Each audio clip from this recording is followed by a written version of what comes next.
Bienvenue sur Matrimoine Féministe, le podcast qui traite des sujets de société avec un œil féministe. Je suis Estelle Cozy, sa fondatrice, et je suis ravie de vous accueillir dans cet espace. Vous n'avez d'ailleurs pas besoin de prendre de notes, puisque la retranscription complète de l'épisode se trouve sur mon site internet www.matrimoine-féministe.com. En attendant, je vous laisse rejoindre ma conversation avec mon invité du jour. Bonne écoute! Salut tout le monde, du coup bienvenue dans ce tout premier épisode de mon podcast Matrimoine Féministe. Je suis ravie d'être avec vous, avec mon invitée Elena Petit, pour parler de parentalité. Parce que du coup pour moi c'est un sujet qui me semble vraiment important dans le sens où, selon moi, en fait je pense que 80% des inégalités femmes-hommes, ça provient du congé maternité.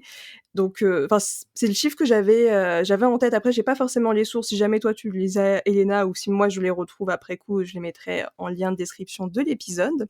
Mais oui, je pense que c'est un sujet hyper important d'aborder. Donc voilà. Pour commencer, je laisse Elena se présenter de la façon dont tu le souhaites. Top. Écoute, merci beaucoup Estelle. Alors oui, je t'avoue que je n'ai pas la source du chiffre là, mais on pourra retrouver ça et mettre ça dans les notes. Alors du coup, moi, je vais peut-être commencer par me présenter comme une féministe convaincue. Comme ça pose les bases. J'ai toujours été consciente des inégalités hommes-femmes ou femmes-hommes depuis que je suis toute petite. Et j'ai à cœur de vouloir les combler d'une manière ou d'une autre. Alors, il y a énormément de sujets aujourd'hui dans lesquels on peut intervenir, et que ce soit le harcèlement, les réseaux sociaux, mais aussi la maternité. Donc moi, pour poser un petit peu aussi les bases, j'ai été dans une vie précédente financière. Donc j'ai eu une carrière en conseil en finance à Paris et à Madrid, qui s'est bien passé, mais qui ne donnait pas le sens que je cherchais. Et je pense que je manquais aussi beaucoup de rôle modèle. C'est aussi en commençant à travailler que je me suis rendu compte des inégalités hommes-femmes au travail. Et j'avais besoin de trouver un projet qui me permette d'avoir un impact pour les femmes et qu'on en finisse avec ces inégalités dans le monde pro, comme aujourd'hui. Voilà. Super présentation, et je trouve ça vraiment beau, en fait, le fait que tu te sois reconvertie, parce que je trouvais pas de sens dans ce que tu faisais dans le métier de la finance, et là tu veux avoir un job pour avoir un impact, et du coup je trouve ça super. Du coup c'est pour ça que tu as fondé ILA. C'est comme ça Mhm. qu'on prononce bien comme il faut. C'est tout à fait comme ça. Donc je te laisse du coup présenter ton projet, et aussi peut-être même avant la situation des femmes et des mères au travail, qui du coup le constat qui a fait que tu as lancé ILIA. Comme ça voilà, ma question est complète. Ok, top. Alors du coup, pour répondre à ta question de la situation des femmes, et en particulier des mères au travail, parce que c'est le sujet que je traite aujourd'hui, je pense qu'on peut résumer la situation en un mot qui est perfection. On veut des femmes qu'elles soient parfaites, donc qu'en fait qu'elles travaillent comme si elles n'avaient pas d'enfants, et qu'elles soient des mères comme si elles n'avaient pas de travail, ce qui n'est pas possible et ce qui crée beaucoup d'injonctions contraires. Et donc, en fait, en discutant avec des femmes au travers de mon projet, je me suis rendu compte qu'il y avait un mot qui revenait beaucoup, qui était le mot culpabilité. Parce qu'on a une culpabilité quand on est une femme envers tout le monde et tout le temps, envers soi-même, envers son entreprise, envers son enfant, qu'on doit aussi laisser, envers son couple même parfois. Et que tout ça, c'est créé par une société qui nous donne des millions d'injonctions contraires pour qu'on soit des femmes complètement épanouies et surtout réalisées. Je pense que le gros souci, en tout cas moi c'est celui que j'ai identifié, c'est qu'on a grandi dans une génération où on nous a dit qu'on pouvait tout avoir. C'était un peu la posture de nos mères, pour qui ça y est, on avait eu tous les droits qu'il fallait, le féminisme était fini. Et en réalité, c'est pas du tout le cas. Et donc cette injonction de on peut tout avoir, on peut être une bonne mère, on peut être une parfaite épouse, on peut être aussi une girl boss au travail, être entrepreneur, être big boss. En fait, tout ça, ça a créé une charge pour moi, pour les femmes, qui est démentielle et qui aujourd'hui a un vrai impact sur notre santé mentale. Je le vois même avec des entreprises avec qui j'ai discuté, se sont rendu compte que les RPS, donc les risques psychosociaux, sont plus élevés chez les femmes mères que chez les hommes. Tout simplement parce que, en fait, au-delà du travail, elles ont ils ont énormément de responsabilités et beaucoup trop de choses à faire, parce que en même temps on nous a dit vous pouvez devenir des boss au travail, on nous a pas enlevé de la charge à la maison. Donc on doit toujours faire même plus que les hommes, de tâches ménagères. On doit s'occuper majoritairement de l'éducation des enfants, mais en même temps il faut qu'on soit au travail autant que les hommes, et qu'on travaille parfois même plus, pour prouver qu'on mérite notre place. Et donc ça, c'est des choses aujourd'hui, des attentes et des injonctions qui pour moi sont devenues intenables pour les femmes au travail. On voit d'ailleurs que y a des pays où il y a un peu un retour en arrière. Je ne sais pas si tu connais le mouvement Tradwives aux États-Unis, par exemple. Oui, oui, je connais. Ça te parle? Et ben pour moi, ce mouvement, c'est exactement l'emblème de ça. C'est qu'on a dit aux femmes, vous pouvez tout avoir, et il y a des femmes qui ont dit, en fait, on peut pas. Et donc, on va retourner vers le côté plus traditionnel pour avoir moins de pression et de charge mentale. Et du coup, je pense qu'il faut vraiment qu'on trouve des solutions aujourd'hui dans les entreprises comme dans la société pour rééquilibrer mieux les tâches et que les femmes soient fassent moins face à toute la charge auquel elles font face aujourd'hui, quoi. Voilà. Et donc, du coup, pour répondre à ta deuxième question, en fait, j'ai décidé de créer ILA à cause de ça. Alors moi, c'est venu avant de se rendre compte, bien sûr, de tous des problèmes sociétaux. Ça a été d'abord des expériences personnelles et professionnelles. Déjà, au niveau de mon travail, quand je suis rentrée en conseil financier, il faut savoir que je suis rentrée à peu près à 50-50 avec les hommes. Donc, on avait autant de femmes au premier niveau qui rentraient que d'hommes.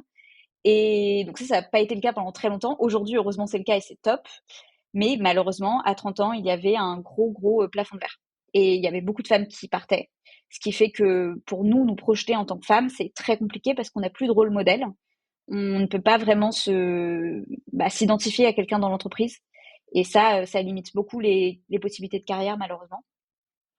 Et alors ensuite, au niveau perso aussi, j'ai eu des amis. Donc moi, je ne suis pas mère personnellement, mais j'ai eu des amis qui sont tombés enceintes et qui ont eu des mauvaises expériences au travail, notamment lors du retour du congé. On en reparlera, mais ça, c'est souvent un sujet très épineux.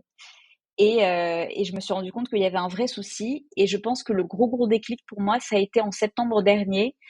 Il y a une économiste qui s'appelle Gloria Goldin qui a gagné le prix Nobel d'économie pour ses études sur les inégalités professionnelles hommes-femmes. Et en fait, ce qu'elle a démontré sur à peu près 200 ans d'existence américaine, d'histoire américaine, c'est que aujourd'hui, les hommes et les femmes ne sont pas égaux au niveau pro, pas à cause des études, ce qui était le cas avant, mais à cause de la première grossesse. En fait, et c'est quelque chose qu'on appelle la pénalité maternelle. Dès que les femmes tombent enceintes, elles perdent 2% de salaire et les hommes en gagnent 3%. Et ça, c'est un écart qui va se creuser pendant une trentaine d'années et que les femmes ne vont jamais réussir à recouvrir. Donc, je me suis rendu compte que aujourd'hui, si on voulait agir, il faut pas penser à la maternité ou à la parentalité comme un sujet personnel, mais vraiment comme un sujet sociétal et vraiment impliquer les entreprises parce que c'est elles qui ont le pouvoir aujourd'hui de vraiment créer un changement pour les femmes et les hommes qui sont dans leurs équipes. Donc moi, je fais du conseil pour ces entreprises justement pour leur permettre d'améliorer leur politique de parentalité. Et je suis en parallèle en train de créer une plateforme d'accompagnement à la parentalité pour les entreprises et pour les femmes. Donc il y aura un double côté pour aider les RH et les managers à mieux accompagner leurs salariés, ce qui est pas facile, et pour aider les femmes et les hommes à mieux se projeter en tant que parents et dans leur carrière. Voilà. OK, ouais, c'est une très belle présentation, que tu nous as faite. Je vais rebondir un peu sur l'ensemble de ce que tu as dit, parce que j'ai pris, voilà, quelques petites notes pour, pas oublier ma file de pensée. Je suis vraiment d'accord avec toi que la société, elle évolue et que forcément les combats d'hier ne sont pas ceux d'aujourd'hui. D'un côté, c'est super. Ça me fait penser aux gens qui disent que le féminisme, c'était mieux avant. Bah, en fait, c'est juste que c'était d'autres problématiques sociales. Avant, on n'avait pas le droit de vote, on n'avait pas le droit d'ouvrir un compte bancaire, sans l'accord de son mari. Enfin, c'est quand même dingue de se dire qu'en si peu de temps, parce qu'en 100 ans, on est arrivé à un stade où on a eu ces égalités-là. Mais comme tu dis, en fait, moi, je veux bien parler d'égalité et de liberté. Et du coup, je pense que c'est important, du coup, que comment expliquer ça? Qu'il y ait, les libertés, il faut qu'il y ait beaucoup moins d'injonctions qui pèsent sur les femmes, parce qu'en fait, c'est souvent elles qu'on attribue à la maternité encore aujourd'hui, même avec une société, évoluée. Même si, pour le coup, les choses commencent à évoluer doucement mais sûrement et que c'est chouette, du coup, d'avoir, plus, de personnes impliquées dans le sujet, comme toi, qui, veulent changer, les choses avec impact et aussi, les tâches, tu parlais de répartition des tâches ménagères. J'avais vu des statistiques sur Internet. Il faudra que je les mette en description de l'épisode parce que c'est vrai que l'écart, il est toujours encore conséquent, même si de plus en plus hommes et femmes sont sensibilisés au sujet et que voilà, on essaye de faire des efforts chacun de notre côté, mais c'est en fonction des cultures, en fonction de l'éducation qu'on a reçue, c'est quelque chose qui est pas forcément évident en tout cas. Qu'est-ce que je peux dire d'autre par rapport à ça? Et oui, en tout cas, le plafond de verre pour les femmes, en tout cas avec la carrière, c'est quelque chose d'une réalité. Tu parlais de retour de congé maternité, mais en fait, ça me fait penser que j'ai une amie, justement, elle est comment dire? En fait, elle avait rejoint une entreprise de marketing, enfin dans le domaine du marketing et en fait, le souci, c'est que, bah, en fait, elle est enfin, pendant qu'elle était en entreprise, en fait, c'était pas prévu qu'elle tombe enceinte, mais en fait, elle est tombée enceinte et son employeur l'a vraiment très, très, très mal, pris et je sais qu'après, il lui a mis des bâtons dans les roues, par la suite alors que, bah, en fait, c'était pas enfin elle a eu un enfant, oui et alors, enfin, au lieu de lui mettre des bâtons dans les roues et la mettre au placard par la suite, ça aurait été mieux de reconsidérer la chose. Du coup, ça l'a complètement dégoûtée parce qu'au final, elle s'est reconvertie, enfin, elle a changé, de métier, enfin, elle est devenue prof, elle est très heureuse, donc si elle m'écoute, elle se reconnaîtra. Du coup, petit coucou à ma petite, Noël. Mais du coup, ouais, c'est pour ça que je trouve que c'est un sujet, qui est important et ce que tu défends, c'est bien, même c'est beau, enfin c'est une belle chose, en tout cas impliquer davantage les entreprises car des managers comme ça, il y en a encore beaucoup de nos Bien jours. sûr, Donc heu énormément. ouais, on croirait pas comme ça, enfin on pourrait se dire non, comme on pourrait se faire réflexion, oui, les choses ont évolué, les mentalités, mais en fait ça a évolué quand même à un rythme assez lent dans tout l'ensemble de la société.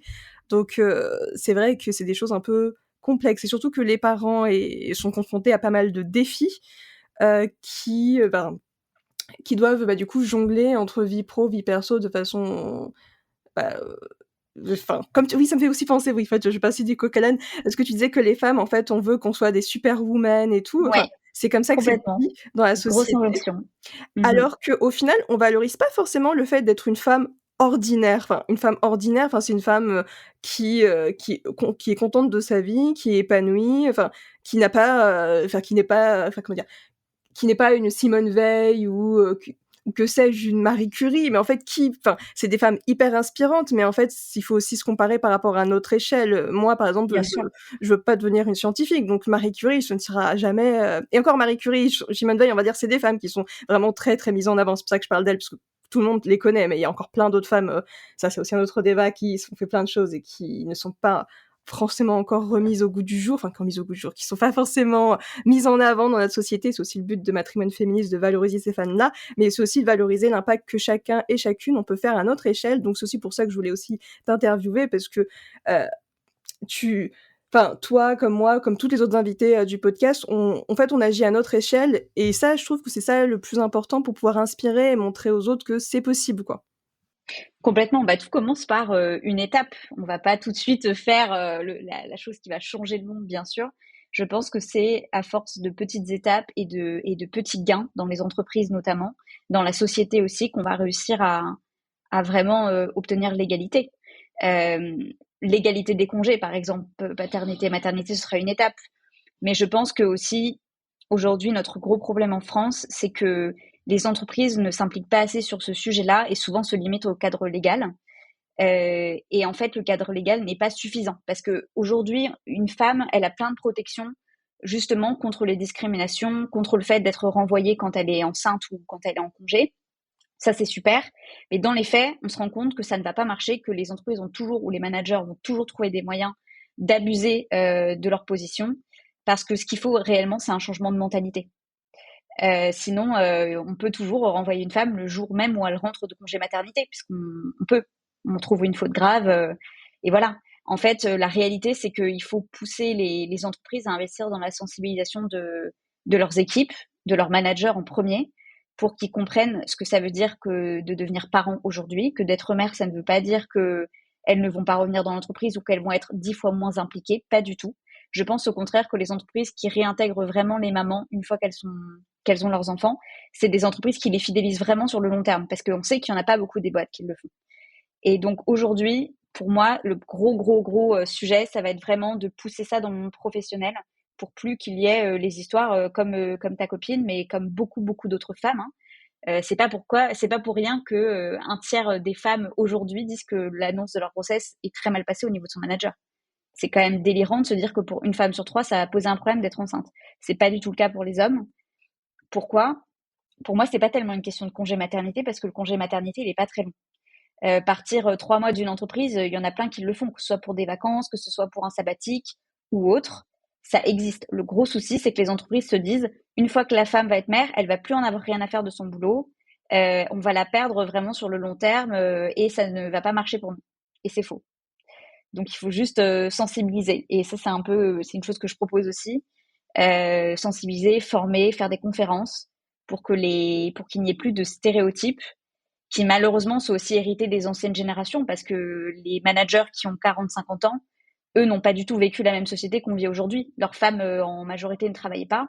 Aujourd'hui, je crois que c'est à peu près 81% des couples qui sont biactifs où les deux parents travaillent. Donc c'est une question qui va se poser de plus en plus.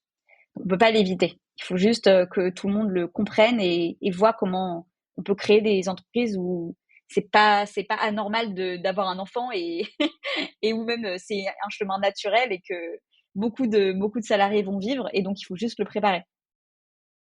Ouais, non, je te rejoins par rapport à tout ce que tu as dit et en fait, ça me fait penser que les hommes, on va dire, enfin, je schématise, mais ils ont un peu l'injonction inverse. Une femme, bah, comme tu dis, ça va être du genre, oui, elle va plus pouvoir s'occuper, de son entreprise parce que du coup, elle a son enfant, mais l'homme, au contraire, ça va plus être: «Ah bah, super, c'est lui, le padré, de la maison, du coup, il faut qu'on lui augmente son salaire parce que c'est lui qui va ramener, l'argent à la maison parce que la femme, elle va forcément être à mi-temps ou, va moins travailler que lui» parce que voilà et en fait, c'est des choses enfin, c'est comme tu dis, c'est des stéréotypes qui sont à déconstruire et tout ça.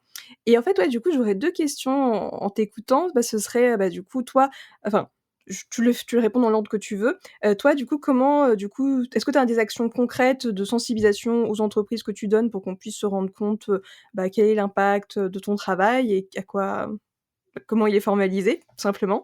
Et l'autre question, je me dis qu'il y a des gens qui sont pas forcément au clair, sur la différence entre congé maternité et congé paternité, donc si tu veux aussi revenir dessus, je pense que ça pourrait être pas mal pour les personnes qui nous écoutent. Ok.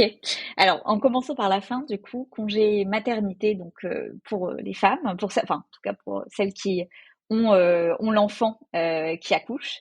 Donc, il est aujourd'hui de 16 semaines. Si je me souviens bien, oui, c'est ça, 16 semaines, qui peut être rallongé après d'un congé parental, qui est encore autre chose, qui en plus est en train d'être refait par le gouvernement, donc je ne vais pas m'étendre sur le congé parental.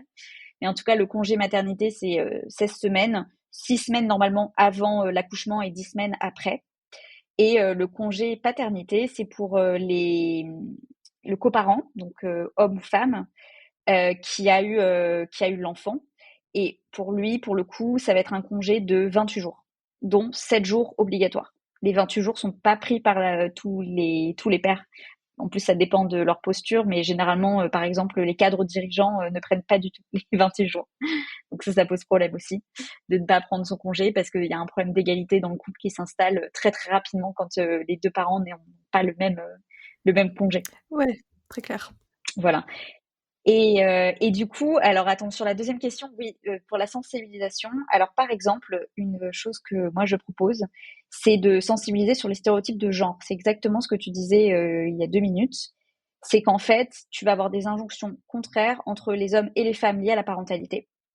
Donc généralement, les femmes, les injonctions qu'elles vont avoir, c'est qu'il faut être une bonne mère, donc il faut se libérer du travail. Mais en même temps, au travail, il faut être là, alors que ce n'est pas possible parce qu'elles doivent aller chercher, par exemple, leur enfant à la crèche.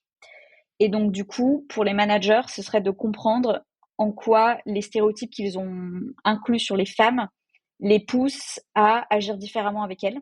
Donc, par exemple, quand elles deviennent mères, il y a beaucoup de managers qui commencent à leur enlever de la charge de travail sous comment dire, en disant que c'est pour les aider, mais en réalité, ça les freine et ça les met aussi parfois au placard.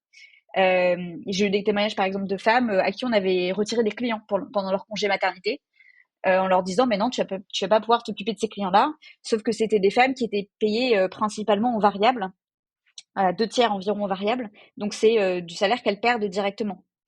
Donc ça, c'est très mauvais. Il faut pas prendre de décision pour les femmes. Les femmes choisissent ou pas de prendre plus de temps pour leur famille ou de continuer leur carrière comme elles le souhaitent.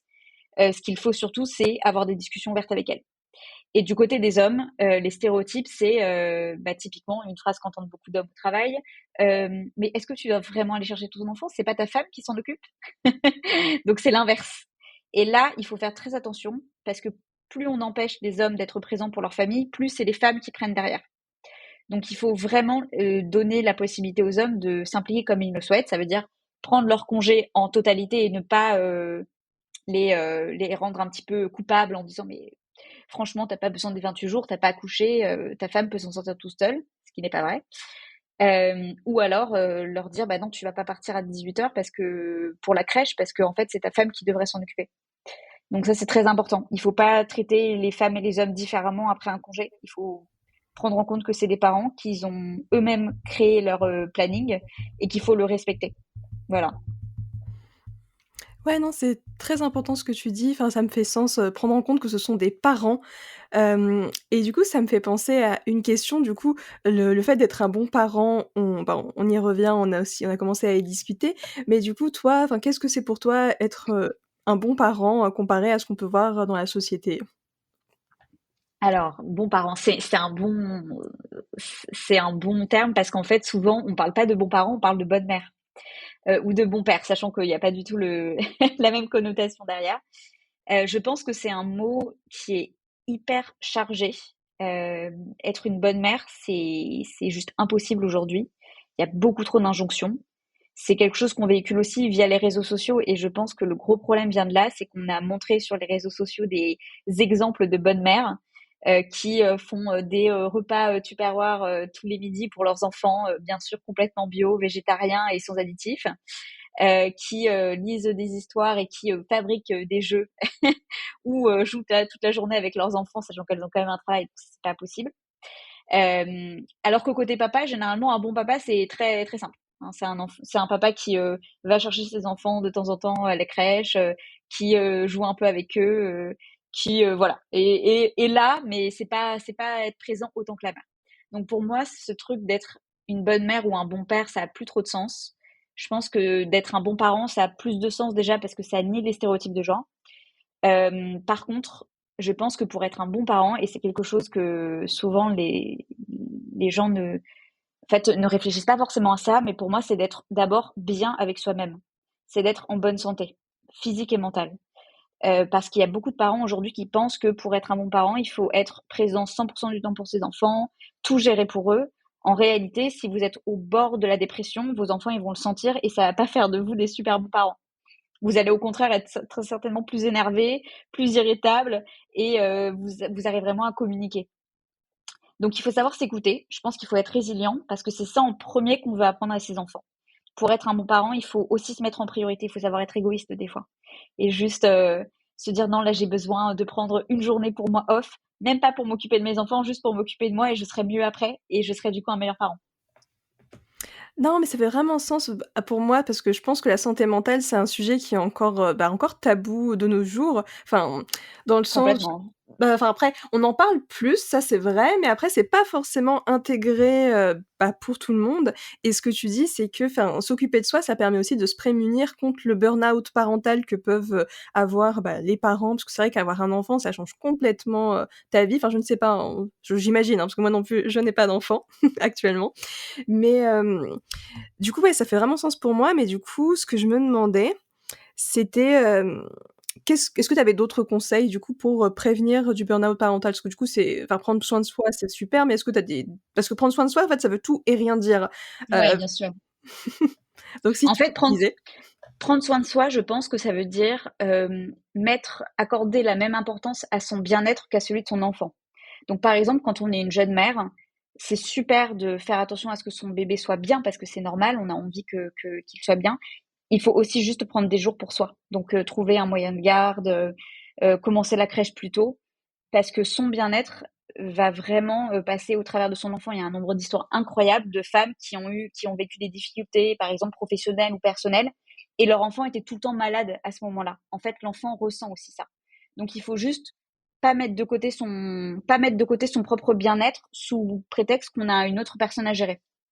Ça, je pense que c'est la première chose à faire. Donc, quand on se sent mal, Il faut pas hésiter à trouver des solutions pour appeler des amis, sortir de chez soi, appeler un psy, prendre tout de suite ce truc de se dire ok je vais faire quelque chose et ne pas laisser la situation se détériorer parce que malheureusement il y a presque 1 million de parents aujourd'hui qui sont en burn-out parental, c'est pas pour rien. Donc le burn-out parental, juste pour rappel, c'est un état un peu d'épuisement, alors physique, émotionnel, psychologique, qui est lié au fait d'être parent et aux nombreuses injonctions que peuvent avoir les parents aujourd'hui. Et donc ça peut être assez difficile à vivre parce que ça peut créer un sentiment de détachement envers son enfant. Donc pas du tout facile à vivre pour un parent, bien sûr, et des symptômes dépressifs. Donc je pense que aujourd'hui, comme je disais, je pense qu'il faut absolument prendre soin de soi en mettant son bien-être à la hauteur du bien-être de son enfant ou de son conjoint. Je pense qu'il faut aussi très bien s'entourer. C'est souvent ce qui manque aux personnes qui souffrent de burn-out, c'est qu'en fait, elles trouvent pas de soupape de décompression. Elles n'arrivent pas forcément à en parler avec leur entourage parce que leur entourage n'arrête pas de leur donner des conseils non sollicités sur la parentalité, ce qu'il faut toujours éviter, je pense. Il faut plus essayer d'écouter les gens plutôt que de leur donner plein de conseils à tort et à travers sur comment gérer une situation. Après, maintenant, il existe aussi des groupes de soutien en ligne, en physique, pour essayer de trouver des parents qui vivent la même chose. Ça peut être pas mal. Mais je pense qu'en dernier, enfin, en fait, je pense que il faut vraiment faire un travail mental et ça peut être avec un psychologue pour essayer, quand on devient parent, de renoncer à la perfection. Il faut se dire, ok, j'en parlais avec une mère là il y a quelques jours, qui me disait, je me suis sentie hyper coupable parce que mon enfant a mangé des pâtes pendant 2 jours. Et je me dis, oui, mais en fait, il y a des moments où c'est pas possible autrement. En plus, c'était une maman solo, donc elle avait plein de choses professionnelles à faire, ce qui est normal. Elle est toute seule, donc elle doit quand même pouvoir avoir un salaire. Mais en même temps, elle s'en voulait vachement parce que son enfant, du coup, elle avait eu un peu moins le temps de s'en occuper. En fait, c'est pas grave. Il faut juste renoncer au fait que ça va être parfait, à l'image des réseaux sociaux. Ça, il faut oublier. Et je pense que déjà, quand on apprend à lâcher prise là-dessus, ça aide énormément. Et il faut relativiser et mettre les choses, en fait, prendre de la hauteur, quoi. Prendre de la hauteur sur ce qui se passe et sur à quel point c'est grave ou pas. Finalement, la perfection, elle n'est pas souhaitable pour personne. Donc, je pense que ça, c'est le principal à retenir. Ah oui, c'est vrai que c'est une belle conclusion de dire, de ton paragraphe, de ton laïus, que, il faut renoncer à la perfection puisque, comme tu dis, on a tendance à trop, culpabiliser, c'était le terme que tu utilisais au début d'épisode et que tu réutilises de nos jours, enfin de nos jours, pas actuellement, parce que et hem et c'est vrai par rapport à ce que tu dis sur les réseaux sociaux, c'est vrai que j'ai constaté, dans les commentaires après c'est les réseaux sociaux, on va dire, tout le monde met son grain de sel, franchement pas sollicité, mais les réseaux sociaux encore plus que pour tout et c'est vrai que peu importe ce que tu fais, en fait, tu seras toujours critiqué par quelqu'un, qui pense différemment de toi, qui a une vision du monde différente de toi donc je suis complètement en phase avec toi et alignée sur le fait que du moment que toi ça te corresponde, en fait, c'est l'essentiel. Enfin, tu peux pas faire exactement la même routine que ton voisin, ta voisine ou que les gens de ton entourage parce que c'est pas possible, parce que chacun a ses propres son propre système de valeurs, son propre système de pensée. Donc c'est vrai que pour s'appliquer à soi, comme tu dis, c'est vrai que, c'est aussi important, comme tu disais, de se connaître et de se faire accompagner pour pouvoir, aider à dépasser, tout ça et être en phase. J'avoue que je suis complètement d'accord avec toi et comme on parlait de burn-out parental, je me disais que ça pourrait être aussi intéressant d'évoquer, la dépression postpartum et d'expliquer aux personnes qui nous écoutent ce que c'est, et est-ce que ça existe aussi pour les hommes? Du coup, je ne connais pas le Ouais, nom, mais ça existe complètement pour les hommes et c'est très peu connu et c'est problématique parce qu'en plus, c'est 1 homme sur 10. Donc c'est énorme, c'est énorme. On en connaît forcément qui ont eu des dépressions postpartum. Alors, je tiens à dire que je ne suis pas médecin quand même avant, que tout ce que je dis, je l'ai trouvé sur des sites par contre officiels et que donc ce sont des données vérifiées. Mais donc du coup, la dépression postpartum, pour expliquer un petit peu, c'est une anxiété très très intense qui survient après l'accouchement. Alors généralement, elle peut être confondue, et c'est là où il y a un gros souci aujourd'hui de dépistage, c'est qu'elle est confondue avec le baby blues. Le baby blues est quelque chose de très normal, c'est une réaction hormonale à l'accouchement que les femmes ont. Donc généralement, dans les quelques jours après, elles vont pleurer, elles vont avoir des chutes, enfin des changements d'humeur, des états émotionnels assez compliqués et changeants, disons. Donc ça, c'est normal. C'est quelque chose de classique et ça va généralement disparaître dans les maximum 2 semaines après l'accouchement. La dépression, elle, arrive généralement à la suite du baby blues, mais peut arriver beaucoup plus tard, hein, jusqu'à 1 an après l'accouchement. Donc il faut faire attention pendant une bonne période. Et elle, par contre, c'est un tout autre sujet. Donc c'est une dépression qui déjà touche les hommes et les femmes, 20% des femmes, 10% des hommes, c'est beaucoup. Et en fait, en gros, elle se caractérise un petit peu par un sentiment d'être complètement dépassée, de ne pas réussir forcément à créer un lien avec son enfant, d'avoir aussi des doutes sur juste sa capacité à prendre soin d'un nouvel être vivant, ce qui est normal aussi, parce que c'est une toute nouvelle chose, généralement pour les deux parents. Donc voilà, il y a beaucoup de, comment dire, il y a beaucoup de choses nouvelles qui arrivent en même temps. Et donc pour les parents, ça peut être très difficile. On sait aujourd'hui aussi malheureusement que la dépression postpartum, c'est enfin, le suicide. Suivant la dépression postpartum, c'est la première cause de mortalité postnatale chez les femmes, avec les maladies cardiovasculaires, qui sont à peu près au même niveau. Donc c'est énorme. Faut vraiment prendre conscience du fait que ça affecte beaucoup de femmes. Il y a à peu près une femme sur 20 aussi qui, après l'accouchement, a des pensées suicidaires. Et c'est quelque chose qui est très très tabou parce que l'accouchement aujourd'hui et le fait d'avoir un enfant, c'est considéré comme le plus beau moment de sa vie, que c'est génial, que on l'a voulu pendant parfois des années avant d'avoir été enceinte, puis on l'a voulu pendant 9 mois. Et donc la réalité peut être très différente de ce qu'on avait anticipé. Et donc créer un sentiment de culpabilité, de tristesse immense chez les femmes et les hommes.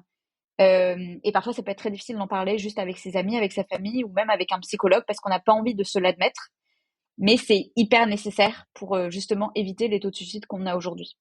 Donc moi, ce que je recommanderais, c'est encore une fois d'en parler avec son entourage. Il y a des numéros aussi publics. Je crois que le 3114, il y a une hotline pour discuter de ces sujets-là. Et puis sinon, un psychologue.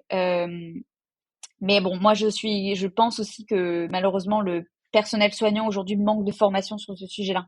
Donc, même si on va voir un psychologue, des fois, il faut peut-être aller en voir plus parce qu'ils sont pas hyper au courant de ce qu'est la dépression postpartum.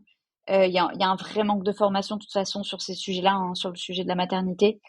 Ce que je trouve bien, par contre, c'est qu'il y a de plus en plus de sages-femmes qui, quand elles font leur routine avec le bébé, donc parce que généralement, il y a des sages-femmes qui viennent à domicile, suivant après l'accouchement, pour peser le bébé, s'assurer que tout va bien et tout. Certaines font aussi le travail de checker l'état émotionnel de la mère et du père. Et ça, je trouve ça génial. Et je pense qu'il faut que ce soit quelque chose qui soit beaucoup plus installé pour juste prévenir les premiers symptômes et savoir rapidement et poser un diagnostic rapidement sur le mal parce que en fait, ça peut être traité. On peut prendre des médicaments, mais on peut aussi juste faire de la thérapie. Et donc ça, c'est hyper important. Eh ben, en tout cas, tu m'apprends quelque chose avec la sage-femme qui vient faire des routines pour le bébé et également pour checker la santé mentale. C'est vrai que j'étais pas du tout au courant, Ouais, donc c'est hyper important. Et ça prend pas longtemps, il suffit de parler 2 minutes pour se rendre compte très rapidement de si ça va pas. ah bah, c'est très bon à savoir. Mais du coup, ce que je me demandais, c'est quoi vraiment la différence entre, le postpartum et le burn-out parental? Est-ce qu'il y a une différence ou c'est la même chose?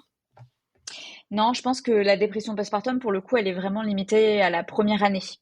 Le burn-out parental, lui, ça va être beaucoup plus sur toute la durée de vie, hein. Donc ça peut être quand l'enfant rentre en maternelle, quand il est plus âgé aussi. Et je pense que les symptômes vont être un petit peu peut-être différents. Je pense que le burn-out parental, c'est aussi une conjonction d'un stress lié au travail, d'un stress lié aux enfants, de peut-être des couples qui vont un peu moins bien. Voilà, ça peut être plus global. La dépression postpartum, elle est vraiment limitée en temps. OK, merci de ces précisions et d'ailleurs ça me fait penser parce que du coup, je suis d'accord aussi avec toi sur le fait que, la grossesse, l'accouchement, c'est ultra enfin, on va dire, comme tu disais, c'est censé être le plus beau jour de ta vie, c'est un truc merveilleux qui se passe parce que tu donnes la vie et cetera et du coup, en fait, c'est vrai que c'est très tabou le postpartum, mais ça me faisait penser que le regret maternel ou paternel aussi, c'est quelque chose de tabou. Mhm. Donc si jamais tu veux aussi, Complètement. expliquer, cela pour les personnes qui nous écoutent? Ouais, complètement. Ça, c'est quelque chose de très difficile. Je crois qu'il y a eu un livre, ou en tout cas, il y a eu une série de témoignages il y a très récemment, d'une journaliste qui a interrogé des femmes et des hommes qui regrettent d'être parents. Alors, ça ne veut pas dire qu'on n'aime pas son enfant, pas du tout. mais que en fait, on ne se rendait pas forcément compte de ce que ça impliquait d'être parent sur son quotidien, sur le fait qu'on ne soit plus, qu'on ne puisse pas exactement faire ce qu'on veut quand on veut, parce qu'on a des responsabilités énormes, nécessairement. Et donc, il y a des parents qui se sont exprimés sur le fait que s'ils avaient bien compris ce que ça voulait dire, ils auraient peut-être pas décidé de devenir parents. Je pense que ça, c'est très lié aussi au fait que pendant très longtemps, c'était pas une question de devenir parent, c'était une obligation. C'était quelque chose de logique. Il n'y avait pas trop de choix, mais plus quelque chose de répété au niveau de la société. C'est vrai que quand on en parle avec la génération de nos parents, c'est pas une question vraiment qui se sont posées d'être parents. C'est juste normal d'avoir une famille. Nous, je pense qu'on est une génération qui se la pose un petit peu plus, et encore plus avec la crise climatique et les changements économiques et toute la peur et l'anxiété que ça entraîne. On se pose beaucoup plus la question de est-ce qu'on veut vraiment avoir des enfants dans le monde d'aujourd'hui ou pas. Donc ça remet un peu en question les choses, et je pense que c'est très bien parce que tout le monde n'est pas fait pour être parent, tout le monde n'a pas envie d'être parent, et ça devrait pas être quelque chose de tabou au niveau sociétal. Comme le regret parental, je veux dire, c'est en entendant parler des personnes qui expliquent vraiment ce que ça veut dire d'être parent qu'on sait si on veut l'être ou pas finalement. Mmh. Ouais, très, très clair. Du coup, par rapport à ça, par rapport à ce que tu viens de dire, je vais rebondir avec 2 petites questions. Du coup, le premier, c'est que, qu'est-ce que ça implique pour, d'être parent? C'est quoi les défis des parents d'aujourd'hui? Et également, vu comme tu l'évoquais, des personnes qui veulent pas d'enfants, ça s'appelle, de mémoire, c'est les child free. Donc si tu veux aussi nous en dire plus sur le sujet, ce serait avec plaisir. Écoute, alors déjà, alors les injonctions, alors les défis des parents aujourd'hui, il y en a plein, plein, plein. Franchement, je n'envie pas toujours les parents en ce moment parce que c'est pas évident du tout.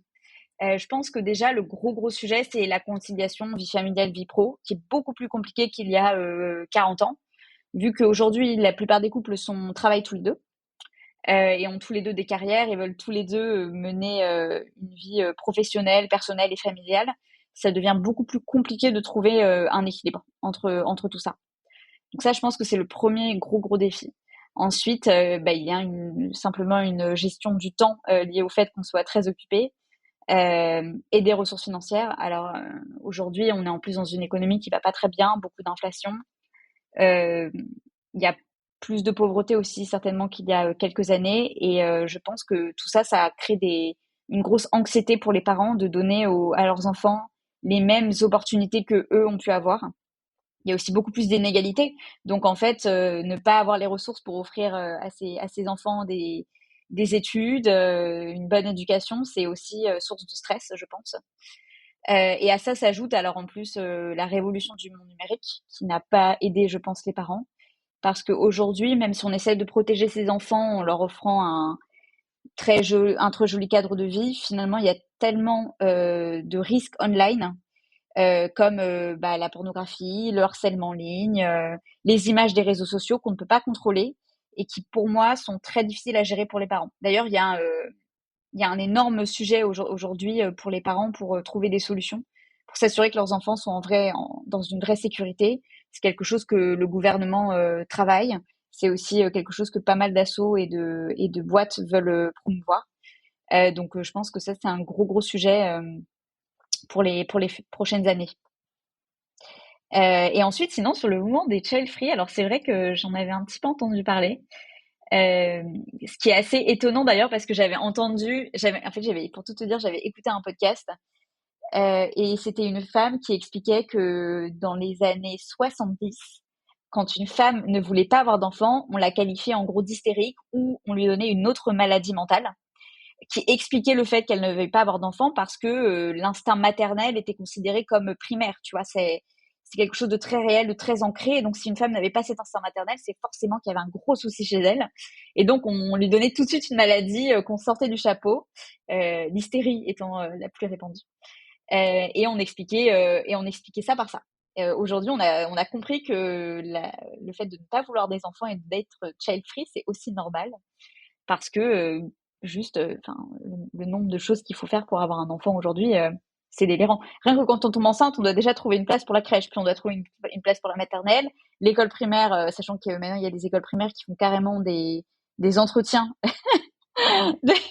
Oui, j'ai entendu ça à Paris, des entretiens avec des enfants pour être sûr que avant la primaire ils savent lire. Ouais, c'est complètement délirant. On est dans un autre monde.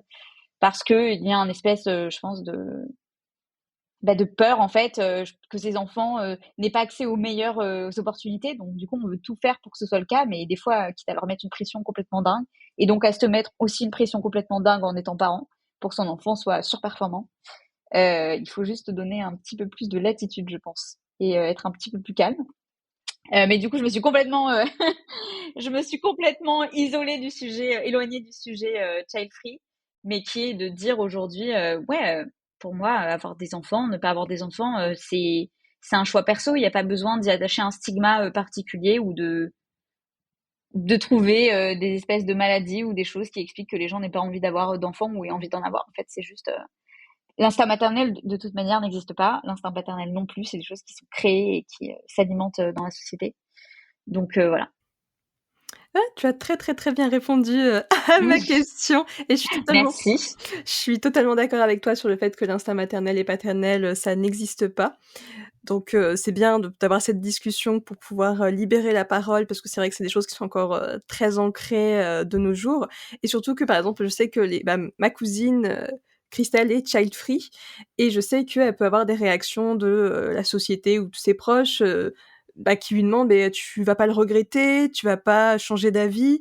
alors que, si c'est son choix, si c'est elle qui sait qu'elle peut pas avoir d'enfant parce que, c'est comme ça, en fait. Des fois, ça s'explique pas plus que ça.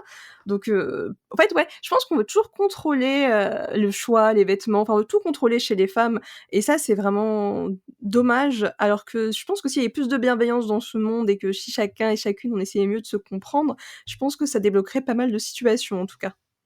C'est clair, mais c'est exactement ce que tu dis. En fait, souvent, on demande aux femmes, aux hommes, bah, est-ce que tu vas pas le regretter? Mais qu'est-ce qui se passe si je regrette d'être parent? C'est pas pire de regretter d'être parent? Justement, il y a un côté où peut-être que à 50, 60 ans, elle se dira, ah, j'aurais bien eu des enfants. Mais ça se trouve, elle pourrait aussi être dans le sens inverse. Et à 50, 60 ans, se dire, bon, en fait, j'ai pas eu la vie que je voulais, j'aurais peut-être mieux fait de pas avoir d'enfants. Ce qui est encore une fois pas contre les enfants en soi. Il y a beaucoup de parents qui ont un regret, mais qui aiment profondément leurs enfants. Je pense qu'il faut juste ne pas essayer d'attacher soit sa vision des choses et de ce qu'on pense à quelqu'un d'autre qui n'a pas du tout les mêmes priorités. Donc voilà, c'est juste ça. Ouais, ouais, complètement en phase, de nouveau. Je voulais juste revenir sur, tout à l'heure ce que tu disais sur la révolution, numérique et du coup, si tu avais des conseils, bon, même si voilà, tu n'es pas encore parent, hein, mais Écoute, je sais pas si j'ai énormément de conseils parce que honnêtement, je trouve que pour l'instant, il n'y a pas beaucoup de choses qui ont été faites pour vraiment limiter les risques. Parce que la protection parentale sur les ordinateurs, par exemple, qui serait le premier conseil classique, je suis pas sûre qu'elle marche beaucoup. Moi, j'avais eu quand même une actrice qui m'avait fait rire et j'avais trouvé ça intelligent. Alors, j'ai oublié son nom. Euh, donc, une actrice américaine qui, en gros, n'a pas autorisé les réseaux sociaux à ses enfants avant leurs 16 ans, je crois. Et en fait, vu que c'était pas très accepté, parce que généralement les enfants, quand on leur dit tu n'as pas le droit, ça ne passe pas. Donc elle leur avait dit tu as le droit si tu me trouves une étude qui prouve les bienfaits des réseaux sociaux sur les enfants. Et comme bien sûr il n'en existe pas, parce que ce n'est pas le cas, et ben en fait les enfants ont accepté qu'il n'y aurait pas de réseaux sociaux avant qu'ils soient plus âgés. Et ça j'ai trouvé ça pas mal, parce que finalement quand on explique et qu'on intègre les enfants dans la décision, c'est beaucoup moins vécu comme c'est pas juste, on limite mes libertés et je me sens isolée, parce qu'il y a aussi des enfants qui se sentent isolés. Au contraire, ça leur permet de comprendre pourquoi est-ce que les parents font ça et pourquoi est-ce que c'est pas du tout bon pour eux. Et ça évite du coup qu'ils le fassent en cachette, bien sûr. j'adore, j'adore l'argument qu'elle a pu sortir, cette actrice. Je trouvais ça vraiment hyper intéressant et surtout qu'en plus ça permet à l'enfant, en plus de tout ça, de développer son propre esprit critique et de faire des choix en conscience et je pense que c'est aussi ça, un des défis des parents, c'est de Ouais, permettre aux enfants de se faire ça quoi, de faire leurs choix, leur vie en fonction de leurs valeurs, être alignés, donc c'est important. complètement, complètement. Trop cool. Bon là, il reste 15 petites minutes. Je sais pas si tu veux aborder des sujets en particulier, qu'on n'a pas déjà évoqués? Bah écoute, je pense qu'on en a déjà évoqué pas mal, hein. Je pense qu'on n'a pas beaucoup évoqué encore la parentalité en entreprise. Ouais, donc on peut continuer sur ça et après je te propose, on évoque ça encore pendant une dizaine de minutes et après on fait la conclusion. Ouais, très bien, parfait, parfait, parfait. Écoute, je sais pas si tu as des questions en particulier. Tu es libre de pouvoir introduire comme tu le Ah, sens. super, super.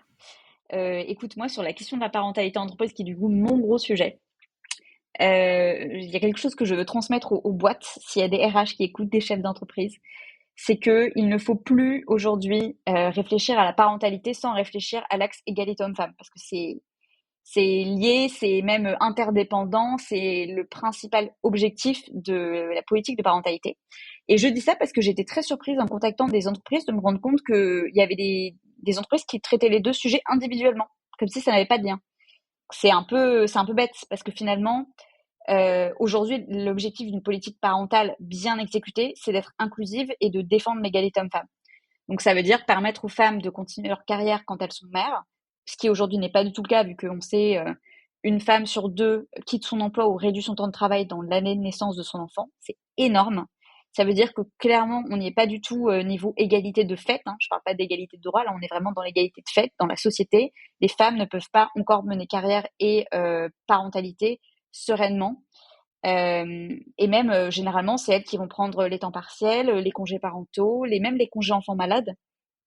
Et ça, c'est quelque chose qui, dans les entreprises, doit vraiment être su et pour proposer aux femmes des alternatives qui ne soient pas des alternatives. Pour moi, j'appelle ça de retrait, entre guillemets. C'est toutes les mesures qu'on va proposer aux femmes pour qu'elles se retirent progressivement de la vie professionnelle. Donc, leur donner un 50% sans choix, leur dire que les congés parentaux, c'est que pour les femmes, enfin, en tout cas, très clairement l'expliquer aux employés. Hein. Généralement, c'est pas dit comme ça, mais on fait bien sentir si des hommes veulent s'absenter même pendant tout leur congé paternité, c'est mal vu. Donc, un congé parental, j'imagine même pas. Et il faut permettre aux hommes de prendre leur place au sein du foyer. Je pense qu'il faut faire vraiment ce travail-là. Donc, vraiment sensibiliser les managers, encore une fois, et toutes les équipes pour que ce soit juste naturel. Et je pense que le gros sujet aussi, ça va être de vraiment accompagner le retour. On en a un peu parlé. Le retour, c'est un énorme sujet aujourd'hui et c'est le plus gros problème, c'est la plus grosse barrière pour que les femmes reprennent vraiment leur carrière tranquillement. Ça se joue en quelques mois, généralement. C'est pour ça qu'il y a autant de femmes qui partent la première année parce que le retour se passe généralement pas très bien. Je ne sais pas si tu as entendu parler de l'étude de l'APEC qui est sortie récemment. Rappelle-la moi. Alors, donc il y a une étude de l'APEC hyper intéressante qui est sortie il y a un mois, je pense, sur le retour de congé maternité des femmes cadres. Alors, ce qu'il disait, c'est que pour les femmes cadres, 50% des femmes ont eu un retour de congé maternité difficile. Une femme sur deux, ça se passe mal. Et 71% des femmes pensent qu'elles ne sont pas suffisamment accompagnées par leur entreprise pendant cette période. Donc c'est énorme, ça veut dire que en gros, pour la majorité des femmes, ce sera un moment qui se passera pas super bien et qui sera vraiment déterminant pour la suite de leur carrière. Donc pour moi aujourd'hui, ce qu'il faut que les entreprises comprennent, c'est que ce moment-là, il doit être réfléchi. C'est vrai que les générations précédentes, il n'y avait pas trop ce problème vu qu'il y avait beaucoup d'hommes qui travaillaient. On n'avait pas besoin de penser le retour de congé maternité. Aujourd'hui, la moitié des salariés, ce sont des femmes. 80% d'entre elles, elles vont tomber enceintes, avoir des enfants une voire plusieurs fois. Donc, il faut vraiment arrêter de penser le retour de congé comme un retour. Alors, je dis à la normale, mais ce que je veux dire, c'est à la normale d'avant. C'est-à-dire que les entreprises voient une femme partir, voient la femme revenir de congé et se disent, c'est tout pareil. C'est la même personne, elle a les mêmes responsabilités, elle a les mêmes problématiques, donc on n'a pas besoin de faire d'ajustement. En fait, c'est complètement faux. Les parents, quand ils partent en congé, il y a quelque chose qui change forcément, puisqu'ils ont un enfant, ils ont peut-être leur deuxième, leur troisième. Il y a des choses qui changent. Euh, donc pour moi, il faut commencer à penser la parentalité, enfin le retour comme un re-onboarding, comme quand on retrouve des gens comme quand on accueille des nouvelles personnes dans l'entreprise, on fait un re-onboarding des parents pour les aider à se projeter, pour les aider à moins stresser, à mieux envisager leur rôle de parent et leur carrière, que ça se fasse de manière plus simple et surtout plus réfléchie qu'aujourd'hui juste les pousser dans le monde professionnel en disant il faut que tu sois performant comme avant, à 100% dès le premier jour, que tu n'aies pas de problème, que tu n'aies pas de problème de garde, ça ce sera juste impossible. Ça va mettre une pression monstrueuse sur les salariés et ils vont devoir partir parce que ce n'est pas faisable en fait. Il faut être un petit peu réaliste quand même. Il y aura forcément un problème de mode de garde, il y aura forcément un jour où l'enfant sera malade. Donc, il faut juste le prendre en considération. Et ça, malheureusement, je pense que pour faire tout ça, ça peut pas forcément se faire que en interne. Il faut vraiment faire appel à des cabinets de conseil comme ILA, mais il y en a aussi d'autres pour parce que en fait juste ça demande beaucoup de formation, beaucoup de compréhension du sujet et c'est compliqué de demander à des RH qui ont déjà 1000 choses à faire de en plus se former exactement sur comment gérer un retour de congé, comment gérer sur la suite, la maternité, etc. Mmh. Ouais, très, très complet ce que tu viens de me dire. Merci. Juste petite précision, l'étude de la PEC, parce qu'en fait, on enregistre l'épisode, au mois de mars, donc l'étude, c'est une étude du mois de février pour les auditeurs, Ah oui, auditrices qui nous écouteront, c'est vrai. plus tard, hein, parce que je ne sais pas encore à ce moment-là quand l'épisode sera lancé. Et du coup, oui, tu parlais de re-onboarding pour les parents. Je trouve ça vraiment très pertinent comme idée. Et est-ce que tu aurais, par exemple, un petit déroulé d'onboarding, par exemple, qui pourrait être bien pour les parents? Enfin, bien sûr, hein, ce sera adaptable en fonction de chacune des situations, mais pour donner une idée pour les personnes qui nous écoutent, de savoir qu'est-ce que ça consiste, un re-onboarding des parents, par exemple. Ouais, bien sûr. Alors, un re-onboarding, c'est déjà donner la possibilité aux parents de se projeter. Donc, c'est faire un parcours un peu clair pour tout le monde, qui soit envoyé à la personne avant qu'elle rentre. Donc, soit on lui envoie un document écrit, soit on l'appelle pour lui expliquer ce qui va se passer rien que son premier jour. Parce qu'en fait, une grosse, grosse anxiété des femmes, c'est d'arriver le premier jour, elles viennent de laisser leur enfant à la crèche pour la première fois depuis 2 mois ou 3 mois. Donc, hyper stressant. Et elles arrivent au travail. On dirait que personne n'a remarqué qu'elles étaient parties. Personne n'est là pour les accueillir. Elles ne savent pas du tout ce qu'elles vont faire pendant la journée. Des fois, elles n'ont même plus leur matériel. Donc, vraiment catastrophique. Donc, en fait, juste un re-onboarding, c'est faire une petite preuve de, comment on dit, un petit événement, un petit cadeau, peu importe, quelque chose qui prouve qu'on est content que la personne soit là, même si c'est juste organiser un café de bienvenue. Ensuite, c'est lui dire à l'avance qu'est-ce qui va se passer le premier jour. Donc, si elle doit récupérer ses affaires à un endroit, quelle tâche elle va avoir, prévoir aussi un entretien. Alors, il y a un entretien de retour qui est légal aujourd'hui, qui doit être fait dans ce principe de onboarding. Malheureusement, il n'est pas fait pour beaucoup, beaucoup de femmes. Donc, il faut vraiment le faire parce que ça, c'est quelque chose d'obligatoire. Et cet entretien, il peut aborder toutes les questions que la femme se pose sur son retour au travail. Et ça permet de déjà beaucoup simplifier les premiers jours et les premières semaines, de se projeter. Donc ça, je pense que c'est un petit peu les choses que je conseillerais. On peut bien sûr aller toujours plus loin et moi, je pense qu'il y a besoin d'aller plus loin aujourd'hui en proposant, par exemple, des programmes de buddy ou de mentorat. Alors, pour être un petit peu plus clair, c'est des programmes où, quand la personne revient, dès le premier jour, elle est assignée à une personne qui, elle aussi, est parent et qui en fait est là pour l'aider si elle a des problématiques personnelles ou professionnelles et qui veut un petit peu une décharge émotionnelle, quelqu'un à qui parler dans l'entreprise s'il y a quelque chose qui se passe mal.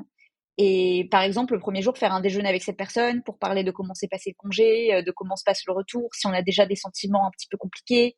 Ça peut déjà beaucoup aider la femme ou l'homme à se projeter sur les prochaines semaines. Ce serait vraiment pas mal. Voilà. Je pense que ça donne un petit peu des idées. Et puis aussi, il faut pas oublier, bon, ça c'est encore une fois légal, donc c'est même pas un conseil, c'est juste obligatoire, c'est la visite médicale qui doit être organisée par les RH et pour être sûr que la personne est apte à revenir au travail, mentalement et physiquement. Voilà. Mmh. Parfait, merci d'avoir répondu à tous ces points. J'aimerais que j'aime beaucoup, l'idée du programme Buddy Mentorat, surtout que ça peut être encore plus pertinent si c'est organisé avec quelqu'un qui est parent lui aussi, ou Mhm. elle aussi, comme ça, au moins, pour s'organiser, si ces personnes ont des conseils à redonner, ça pourra être beaucoup plus parlant, en tout cas, pour quelqu'un qui a déjà des enfants, je pense. Ouais, complètement. Et parents depuis pas trop longtemps. Parce que je pense que quand c'est des personnes qui ont été parents il y a 20 ans, c'est plus du tout les mêmes questions. Donc en fait, ça va être trop éloigné. Donc il faut des parents récents. C'est mieux. Mmh, complètement, merci de cette précision. Du coup, là, il nous reste quelques minutes, du coup, pour conclure. Déjà, tu peux potentiellement dire le mot de la fin et après je passerai avec les 3 dernières petites questions. Eh bien écoute, pour le mot de la fin, je pense que qu'est-ce que je pourrais vous dire? D'abord, j'espère vraiment qu'il y a des entreprises qui écoutent et qui prennent le sujet aujourd'hui à bras le corps parce que j'ai eu beaucoup d'entreprises qui m'ont répondu en disant que ce n'était pas une priorité pour l'instant pour eux. Pour moi, c'est une priorité si vous voulez construire des entreprises diverses. Et aujourd'hui, c'est hyper important de faire des boîtes qui soient vraiment inclusives pour les femmes. Et donc, ça veut dire pour les mères, parce qu'il y a cette grosse barrière à 30 ans qui va être difficile à percer si on n'a rien qui est mis en place pour les femmes à ces moments-là de leur vie et pour les hommes aussi. Donc voilà, n'hésitez pas à me contacter si vous posez plus de questions, bien sûr, et si vous voulez être accompagné. Mais je pense que déjà en interne, vous pouvez faire une réflexion sur comment est-ce que vous pouvez aider les femmes, même les interroger, faire des petits entretiens, profiter d'une pause café pour leur demander de leur ressenti. Ce sera déjà un super pas en avant. Très belle conclusion et de toute façon, je mettrai, tous les liens qui te concernent dans la description de l'épisode pour les personnes qui veulent aller plus loin. Et du coup, pour la petite conclusion, je te pose 3 questions. Du coup, c'est, qui sont tes rôles modèles sur le thème de la parentalité? Quelles ressources tu recommanderais aux personnes qui nous écoutent en lien avec tout ce qu'on a discuté? Et enfin, que veut dire le terme féminisme pour toi? Ok. Alors sur les rôles modèles, c'est une bonne question. Sur les rôles modèles, moi j'ai été très très inspirée en montant mon projet par une femme qui s'appelle Kate Ryder qui a monté Maven Clinic aux États-Unis. Et elle, en fait, tout son projet, ça a été de créer une clinique pour les femmes pour accompagner la grossesse et le postpartum. À une époque où aux États-Unis, le taux de mortalité des femmes à l'accouchement était en train d'augmenter. Donc c'était complètement dingue. C'était il y a maintenant 10 ans. Ça a été monté en 2014, qui est maintenant une start-up qui vaut plus d'1 milliard. Donc c'est vraiment génial, qui a été soutenue par énormément d'entreprises américaines parce qu'ils se sont rendus compte qu'il fallait accompagner vraiment les femmes pendant cette période au niveau santé mentale, santé physique et tout ça. Et moi, c'est quelque chose que j'ai envie de voir arriver en France. Voilà, je serais plus que ravie si les entreprises françaises comme les entreprises américaines prenaient vraiment ce sujet au sérieux. Et je pense que sinon, du côté français, il y a une femme qui m'a pas mal inspirée, qui s'appelle Tinu Anfam, qui a écrit un livre qui s'appelle La Reprise, justement sur la reprise du congé. Alors elle a vécu un licenciement économique après une grossesse et c'est un peu ce qui l'a amené à se reposer la question de comment est-ce qu'on gère les femmes au retour de congé maternité dans les entreprises et plus généralement dans la société. Et la réponse est mal. Et donc elle en a fait un livre qui est super. Et donc voilà, je trouve ça très inspirant. Et d'ailleurs, du coup, en ressources, je recommande son livre. Et sinon, pour les parents, alors pour les parents qui cherchent des infos, je crois que l'émission Les Maternelles est top. Moi, c'est toutes les femmes que j'ai eues au téléphone m'ont dit c'est ma Bible. Ça m'aide beaucoup. Et sinon, je trouve ça pas mal aussi. Il y a pas mal de chaînes Instagram qui sont lancées par des sages-femmes pour donner plein de conseils déculpabilisants, hein, bien sûr, aux femmes sur comment gérer la grossesse et le postpartum au mieux. Notamment sur le postpartum parce que c'est encore un sujet qui n'est pas du tout assez abordé au niveau médical et qui est hyper important parce que c'est là où il y a des dépressions, il y a des gros problèmes. Donc je trouve ça vraiment bien. Enfin, c'est une ressource que je recommanderais aussi. Et sinon, pardon, sur la dernière question qui était le féminisme. Alors, le féminisme, du coup, c'est l'égalité homme-femme. Ça n'a pas d'autre définition. C'est vraiment l'égalité et pour moi de fait, c'est-à-dire que l'égalité, on en discutait au début, la lutte pour l'égalité, elle a beaucoup évolué. Au début, c'était une lutte d'égalité de droit, que les femmes puissent ouvrir un compte bancaire, qu'elles ne soient pas obligées de se marier, qu'elles puissent disposer librement de leur corps. On est encore en train d'évoluer sur cette question-là, hein, c'est pas encore fini. Mais je pense que ce qui manque aussi beaucoup aujourd'hui, c'est une égalité de fait. Donc, c'est-à-dire ne pas être discriminé au travail quand on tombe enceinte, mais aussi ne pas être harcelé dans la rue 100% du temps quand on sort, ne pas avoir des injonctions constantes pour être une femme, une vraie femme ou une femme parfaite. C'est ça pour moi le féminisme aujourd'hui. C'est très beau tout ce que tu viens de me dire. Merci encore en tout cas d'être intervenue, sur le podcast Matrimoine féministe. Cette conversation était très enrichissante. J'aurais aimé qu'elle dure plus longtemps, mais malheureusement, ce n'est pas possible. Mais en tout cas, Moi aussi. avec plaisir potentiellement pour refaire des épisodes ensemble. Yes. Trop bien. Écoute, merci beaucoup Estelle et au plaisir. Au plaisir. Ciao, ciao. Merci d'avoir écouté cet épisode. J'espère qu'il vous a plu. Si c'est le cas, je vous invite à parcourir la retranscription de l'épisode sur mon site internet www.matrimoine-féministe.com et me laisser votre avis en commentaire. Cela me ferait vraiment plaisir de vous lire et de vous répondre. À très vite!